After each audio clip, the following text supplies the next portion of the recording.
आपने कठपुतली को बोलते हुए और नाचते हुए तो देखा ही होगा, पर क्या आपने ऐसी कोई कठपुतली देखी है जो बच्चों की तरह घूमती है और लोगों से बातें करती है? नहीं ना। तो मिलिए लिटिल अमाल से। अमाल खुद को 10 साल की बच्ची बताती है। वो पूरी दुनिया में घूम घूम कर शरणार्थी लोगों की कहानी सुना रही है। अमाल जहाँ भी जाती है उसे देखने और सुनने के लिए लोगों की भीड़ लग जाती है। जानेंगे कौन है अमाल, कहाँ से आई है। नमस्कार, आप देख रहे हैं द तड़का। मैं आपके साथ गौरव सिंह।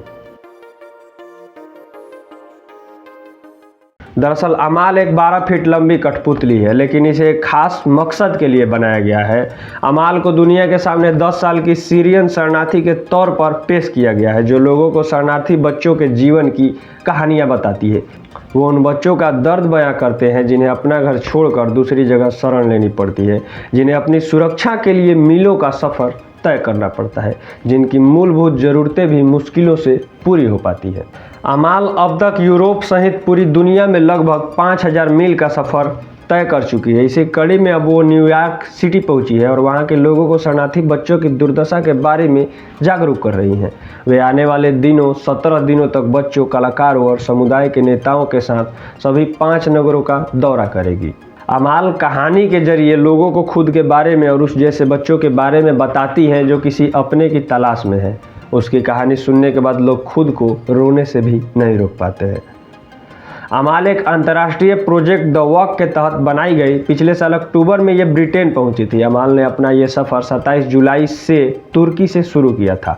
अमाल Greece, Italy, France, Switzerland, Germany और बेल्जियम होते हुए ब्रिटेन पहुंची थी। ब्रिटेन तक आने के लिए अमाल ने उस रास्ते का इस्तेमाल किया जिसका इस्तेमाल युद्धग्रस्त देशों से पलायन करने के लिए शरणार्थी करते हैं।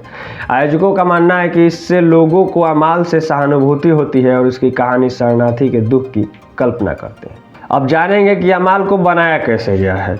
एपीएफ की रिपोर्ट के अनुसार अमाल केप टाउन के हैंडस्प्रिंग पपेट कंपनी द्वारा डिजाइन की गई है। जी हाँ, इस कठपुतली को बनाने में लाइट वेट मटेरियल यानी बांस की बेंत और कार्बन फाइबर का इस्तेमाल किया गया है।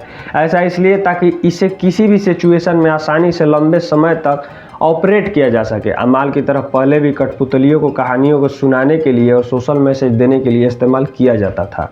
दरअसल 4000 साल पहले ही कठपुतलियों की उत्पत्ति हुई थी। कठपुतली का रंगमंच एक बहुत ही प्राचीन रूप है जिसके माध्यम से कहानियाँ बताई जाती हैं। इसे पहली बार प्राचीन ग्रीस में इस्तेमाल किया गया था। कठपुतली की उत्पत्ति आज नहीं 4000 साल पहले ही हुई थी। उस समय इंसान के विचारों और ज़रूरतों को बताने के लिए कठपुतली ही एकमात्र मकसद थे। कुछ इतिहासकारों का यह भी दावा है कि इसका उपयोग मिस्र में ब्रेड का आटा गूंथने के लिए भी किया जाता था। भारत के संदर्भ में भी कठपुतलियों का विशेष महत्व है। कठपुतलियों का वर्णन महाकाव्य महाभारत, तमिल साहित्य, अशोक के शिलालेखों सहित कई जगहों पर किया गया है। भारत में आज भी कठपुतली का खेल बहुत लोकप्रिय है। यह राजस्थान के मारवाड़ जिले में रहने वाले भट्ट आदिवासी जाति के लोगों का एक पारंपरिक व्यवसाय है। तो इस प्रकार से मैंने आपको एक कठपुतली बताया जो अपनी ही नहीं पूरी दुनिया के बच्चों की कहानी बयां करती है, जो कि एक मानव की तरह ही सुनाती है। यह अमाल एक कठपुतली नहीं है, यह फीलिंग है उन शरणार्थियों की जो अपने घरों से दूर चले जाते हैं किसी संकट की वजह से, किसी युद्ध की वजह से। और यह कठपुतली भले ही इंसान न ठहरी मगर इंसानियत को दर्शाना इसकी विशेषता है। मिलते हैं अगले खबर में, तब तक के लिए नमस्कार।